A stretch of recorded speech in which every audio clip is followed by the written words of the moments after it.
So, hello everybody, this is Bhante Joe here, and I'm just here at the ancient ruins of Abhayagiri Monastery in Anuradhapura. Actually behind is the ruins of the Relic House, and thought to record a short Dhamma discussion for the internet. So I thought we could maybe just start with a little meditation, so we can lean forward a bit and arch the spine, and look about 3 feet in front, and close our eyes. And can spread thoughts of goodwill to our right hand side, wishing may all beings to my right be happy and at ease. May they put in place the causes necessary to be happy and at ease. And we can make the mind infinite, can make it unbounded, all the way to the ends of the universe and beyond, in every dimension. May all beings to my right be happy and at ease.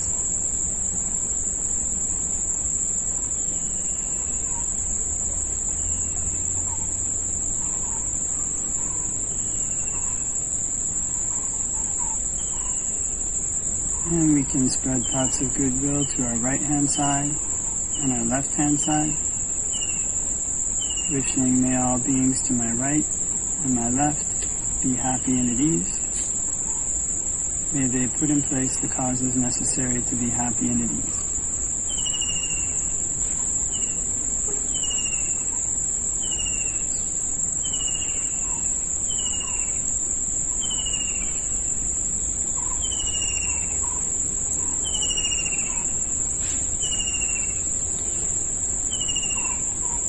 And we can spread thoughts of goodwill to our right hand side, our left hand side, and in front. May all beings to my right, my left, and in front be happy and at ease. May they put in place the causes necessary to be happy and at ease.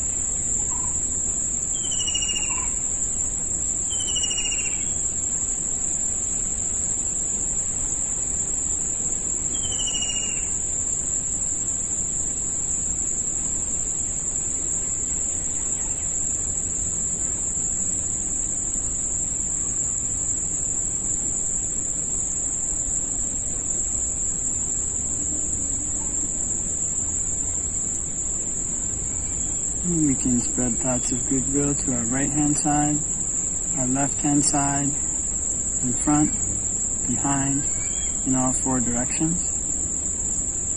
May all beings in all 4 directions be happy and at ease. May they put in place the causes necessary to be happy and at ease.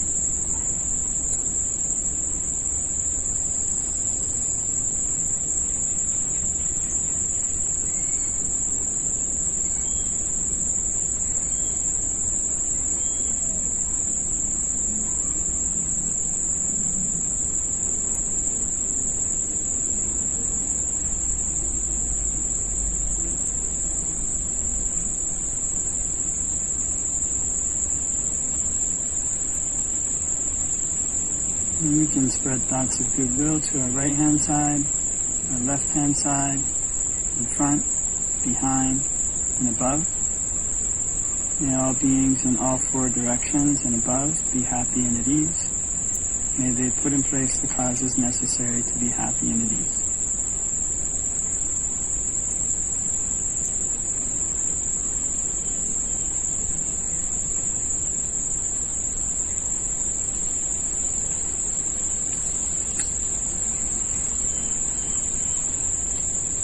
And we can spread thoughts of goodwill to our right hand side, our left hand side, in front, behind, above, below, all around in every direction everywhere. May all beings all around in every direction everywhere be happy and at ease.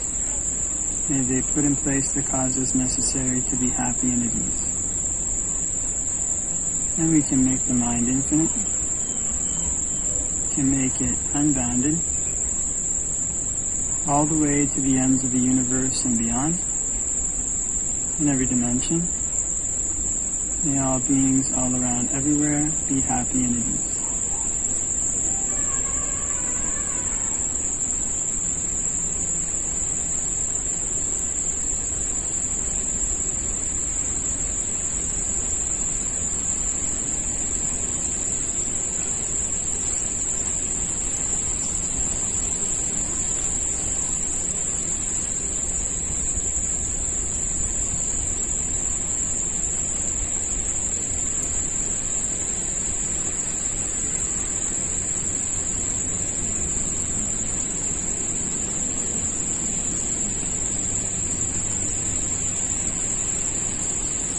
before you finish meditating, and spend a little bit of time contemplating impermanence, how everything that's subject to arising is subject to ceasing.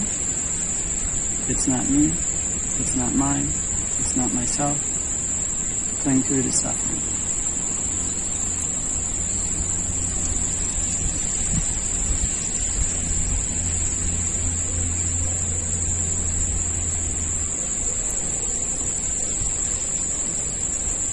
You can open our eyes and do a short Dhamma discussion for the internet. Namo tassa bhagavato arahato samma sambuddhassa. Namo tassa bhagavato arahato samma sambuddhassa. Namo tassa bhagavato arahato samma sambuddhassa. Buddhaṃ saraṇaṃ gacchāmi, Dhammaṃ saraṇaṃ gacchāmi, Saṅghāṃ saraṇaṃ gacchāmi.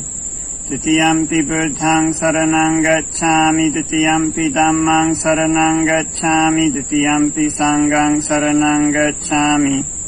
Tatiyampi Buddhaṃ saraṇaṃ gacchāmi, Tatiyampi Dhammaṃ saraṇaṃ gacchāmi, Tatiyampi Saṅghāṃ saraṇaṃ gacchāmi. So I hope that everybody is keeping well, wherever it might be.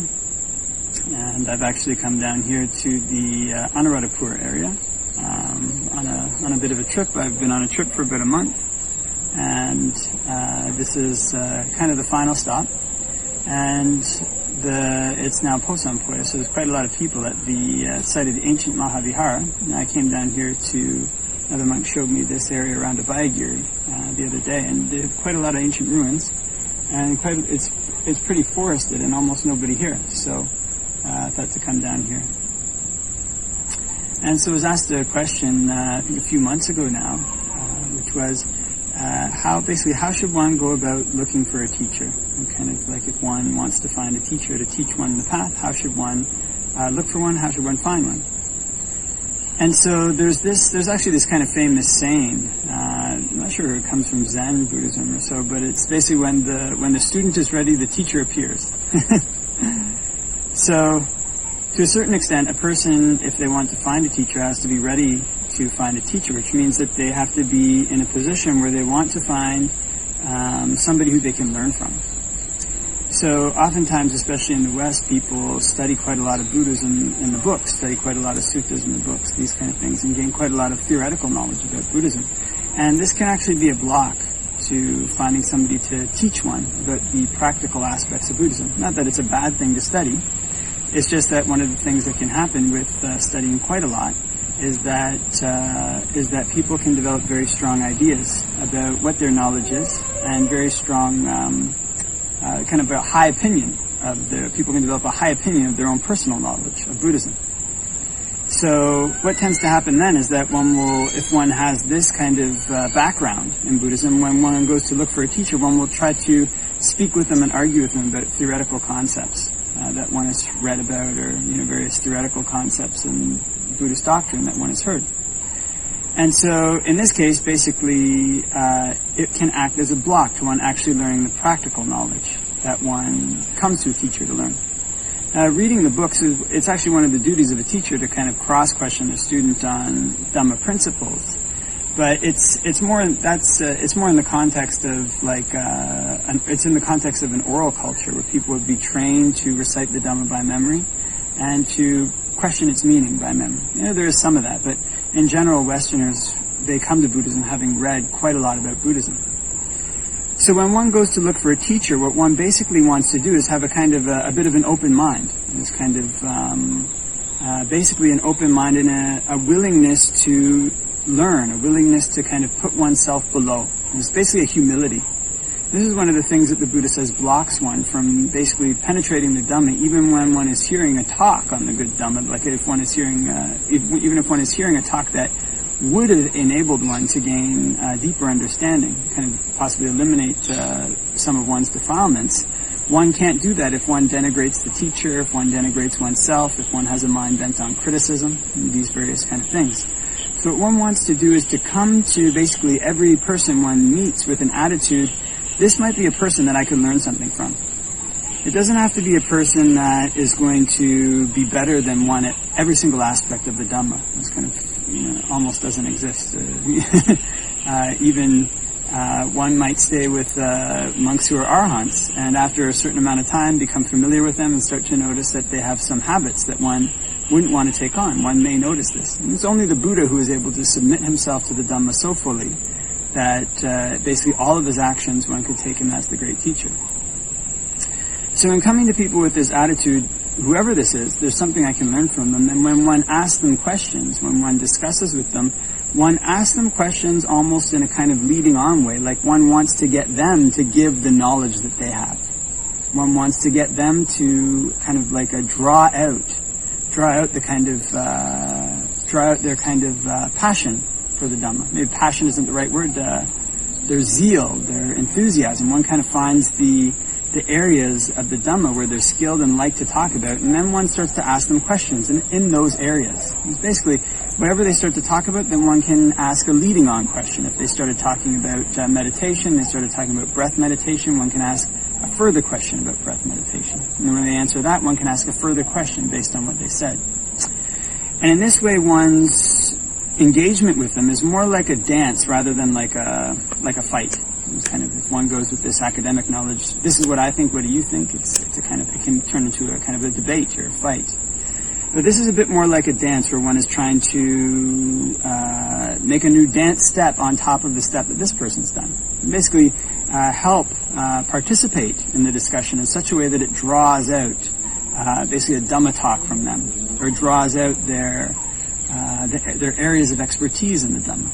And one does this, when one does this with an attitude of respect and humility, whoever one's talking to, they'll tend to try to give the very best that they can. And tend to try to give the very best advice, the very best instructions that they can.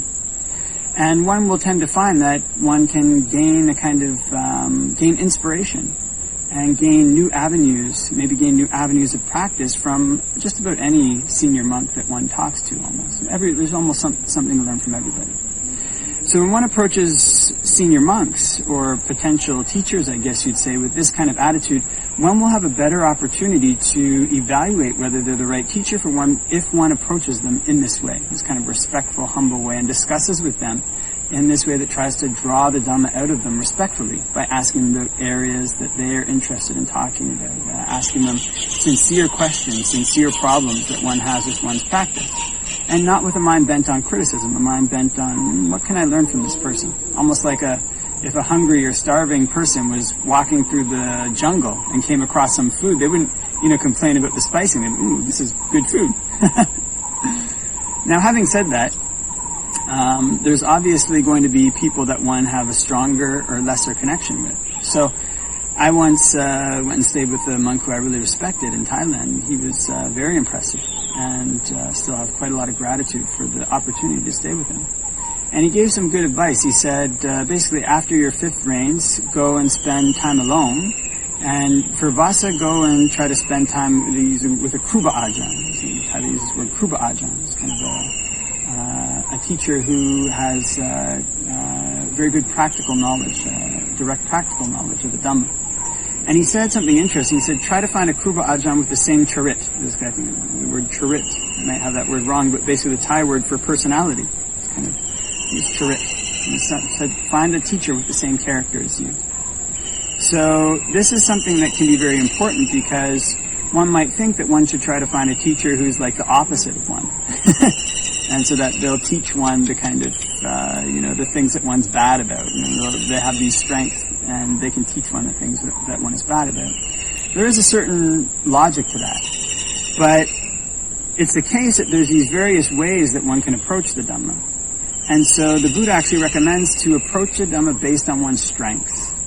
So one wants to find a teacher who has a meshing, kind of like it can be a similar personality, like a meshing personality. There can often be this feeling of like clicking. It's kind of like a click. One might know this from relationships with friends. There's sometimes just this click. People just mesh and get along.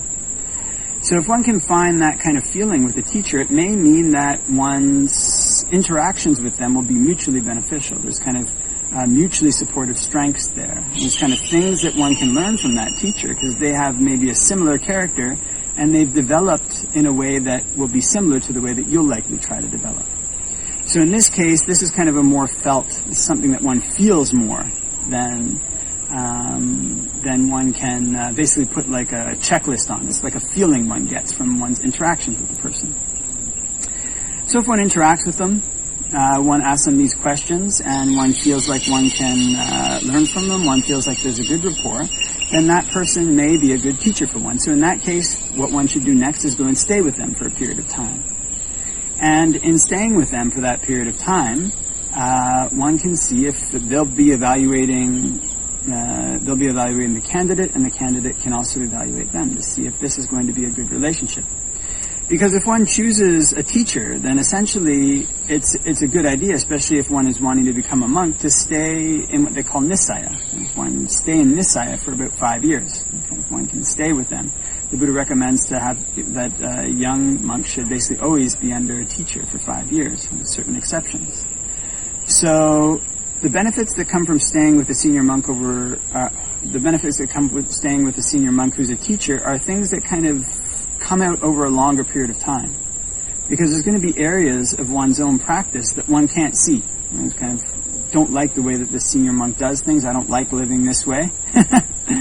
But it may be something beneficial that the benefits will come further down the line that one just doesn't see. And it's very similar to the way that a parent will raise a small child. It's not always fun being raised by one's parents, but they teach things over the long run that are beneficial. It's beneficial to learn to restrain oneself from doing things that one might like, but that aren't good. So in monastic life, in becoming a bhikkhu, there's many, many, many practical things that one can't necessarily pick up just by reading a book. There's many nuances to the way that monks interact. There's many nuances to the way that monks interact with lay people. There's many nuances to the way that one should approach one's meditation topic, that one should try to prop one's mind up when it's feeling down, that one should try to temper one's mind when it's feeling excited. There's many different things like this, and ideally a teacher will have gone through the system of training where they can recognize if a student is going way too far off the road. And there's kind of course, going to be ways that a student will work out their path on their own. But imagine it's kind of like Ajahn Chah gives a simile of a road with 2 ditches on either side. And so, a student will be walking along the path, and they may veer to the right, they may veer to the left, but the teacher is there to stop them from actually falling into the ditch, basically falling off the path. It's kind of setting good boundaries, or warning them when they're getting too far, showing them how to prop their mind up if it's falling too far, showing them how to tamper their mind down a bit if it's getting too wound up to the point that they're going to fall into the ditch on the left, or sagging to the point where they're going to fall into the ditch on the right. So for this reason, these are things that as a student one won't always see, but that have been basically handed down and encapsulated in monastic culture. Those kind of monks, senior monks can sometimes recognize those things. So for this reason, when one selects a teacher and one decides to stay with the teacher, then it's good to basically make a commitment. Kind of decide that, well, I'm just going to stay with this for the long run. Then it's also good to keep in mind when one is looking for a teacher and having all these things in mind that basically if one stays with a person for a period of time, whoever it is, since they're not the Buddha, one will eventually start to see their flaws. It's kind of that they're not going to be a perfect person. And so one wants to take on their good qualities and basically guard against taking on whatever might be their flaws. So this is a good thing to have in mind. When one starts or looks for this relationship with a teacher, one isn't looking for a perfect human, perfect example of a monk, because only the Buddha could fulfill that. It's almost anybody that one lives with and becomes familiar with over time, one will start to notice their flaws. So with this in mind, having this attitude of respect and questioning, and kind of having this longer-term outlook, having this kind of looking for this click where there's this kind of meshing of personalities with the person who's a potential teacher. And then also having this attitude, this teacher's here to teach me things, but this is my own path. So they don't have to be a perfect person. I'm going to try not to take on their flaws, but I'm going to learn the things that I can from them. I have to walk my path on my own, but this teacher is here to support me, to stop me from falling into the ditch on the left, to stop me from falling into the ditch on the right, to stop me from falling into the ditch on the left, so that I can continue on the path, on the straight path.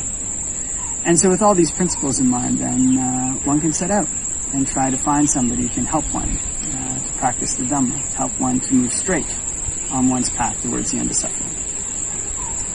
So I think leave that for reflection, and wishing all the blessings of Dhamma practice.